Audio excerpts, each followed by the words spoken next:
Di Bukit Randu, sebuah desa terpencil di ujung Jawa, ada sebuah bukit yang dijuluki Bukit Randu. Warga menyebutnya tempat keramat, bukan karena ada makam wali atau bangunan tua, tapi karena hutan di atasnya seolah memiliki nyawa sendiri. Pohon-pohonnya tinggi dan rapat, seolah ingin menutupi sesuatu yang seharusnya tak boleh dilihat manusia. Di kaki bukit itu tinggal seorang perempuan bernama Lestari. Usianya sekitar 30, masih muda dan cantik, meski wajahnya selalu murung. Ia adalah janda.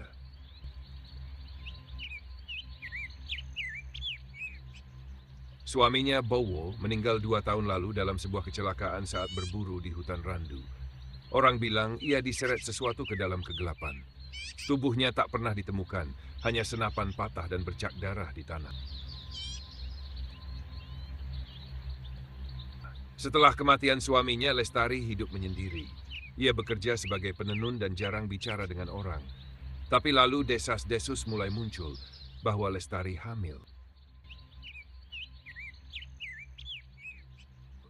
Orang-orang heran, ia tak pernah terlihat dekat dengan lelaki manapun.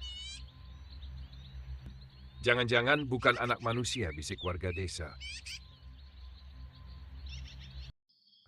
Beberapa bersaksi pernah melihat Lestari berjalan sendirian ke hutan larangan. Bukan siang, tapi malam hari.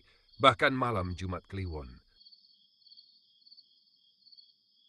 Wajahnya datar seperti orang yang sedang kerasukan.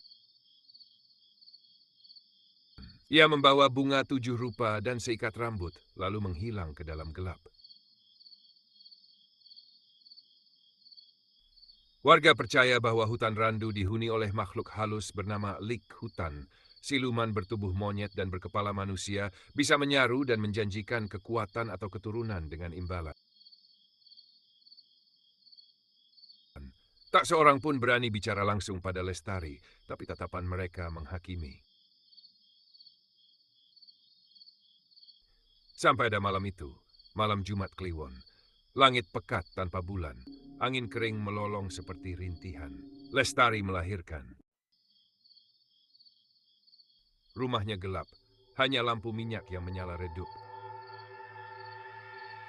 Bidan Suri, satu-satunya orang yang datang menolong, keluar dari rumah itu dengan langkah gemetar dan wajah putih pasi. Ia tak bicara sepatah kata pun, hanya duduk di depan rumah sambil memeluk lutut, bibirnya bergetar. Orang-orang desa yang mengintip dari celah dinding rumah Lestari kemudian bercerita bahwa mereka mendengar suara bukan tangisan bayi tapi tawa. Tawa kecil, nyaring, seperti suara monyet menggoda, dan mereka melihat sesosok bayi kecil, tubuhnya ditumbuhi bulu lebat. Telinganya lancip, matanya merah, tapi matanya itu mata manusia. Lestari menggendongnya tanpa takut. Ia tertawa pelan lalu berbisik, "Akhirnya kamu datang, nak." Keesokan harinya rumah itu kosong. Lestari hilang. Tak ada suara, tak ada jejak. Hanya kain merah bersimbah darah dan bau anyir yang menyesakkan. Dinding rumahnya penuh goresan seperti cakaran binatang. Dan di salah satu sudut ada tulisan samar dengan darah.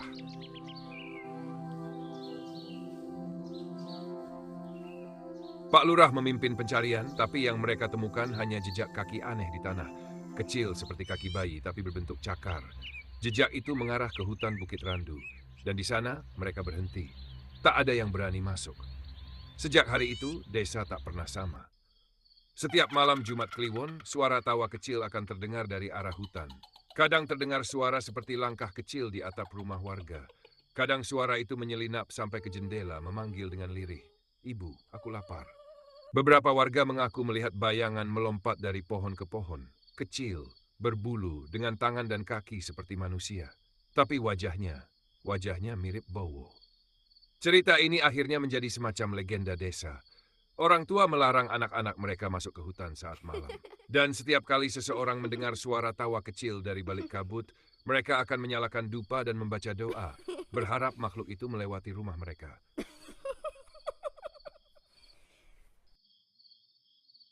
Namun entah mengapa, dari waktu ke waktu, masih ada hewan ternak yang mati dengan tubuh terkoyak. Dan di tanah dekat kandang, ada jejak kecil, jejak kaki yang tak seharusnya ada. Sudah 3 tahun sejak malam terakhir Lestari terlihat. Tapi suara tawa itu masih datang. Lebih sering, lebih dekat. Di sisi lain desa, tinggal seorang gadis bernama Sri, berusia 17 tahun. Ia cucu dari dukun tua yang dulu sering dimintai tolong warga. Neneknya sudah meninggal, dan Sri mewarisi sebagian kemampuan aneh, penglihatan dan mimpi-mimpi yang tak bisa dijelaskan. Malam itu, Sri terbangun karena mimpi buruk. Dalam mimpinya, ia melihat seorang wanita berjalan di antara pepohonan gelap sambil menggendong bayi yang tertawa. Tapi bayi itu punya gigi penuh dan lidah panjang menjulur hingga ke dada ibunya. Sri terbangun, peluh membasahi wajah. Ia mendengar suara dari luar rumah. Suara gemerisik. Lalu tawa kecil, tercekat. Ibu, Sri. Suara itu menyebut namanya. Sri mengintip dari celah jendela dan melihat sesuatu berdiri di pagar.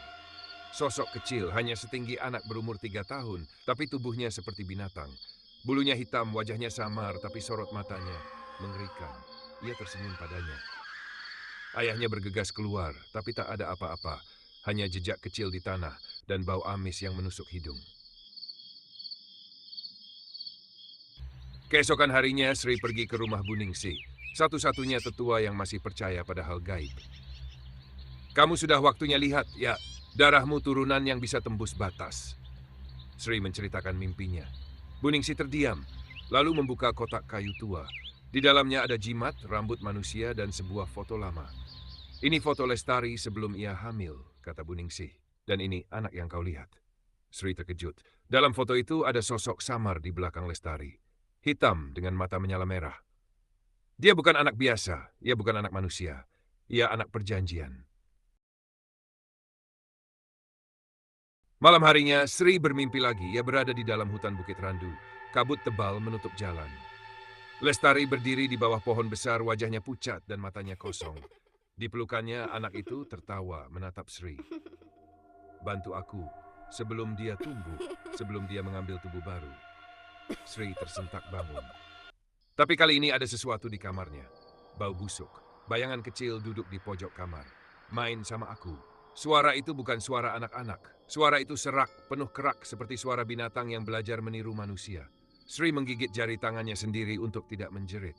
Bayangan itu perlahan merangkak ke dinding, lalu naik ke langit-langit dan menghilang lewat ventilasi. Keesokan harinya, Sri memutuskan untuk pergi ke hutan Bukit Randu, sendirian. Ia membawa jimat peninggalan neneknya dan seutas tali berisi akar-akaran. Dalam pikirannya, ia tahu satu hal, anak itu belum selesai tumbuh. Dan jika ia tumbuh dewasa, ia akan menggantikan tubuh manusia untuk hidup kekal. Dan tubuh yang ia incar adalah Lestari.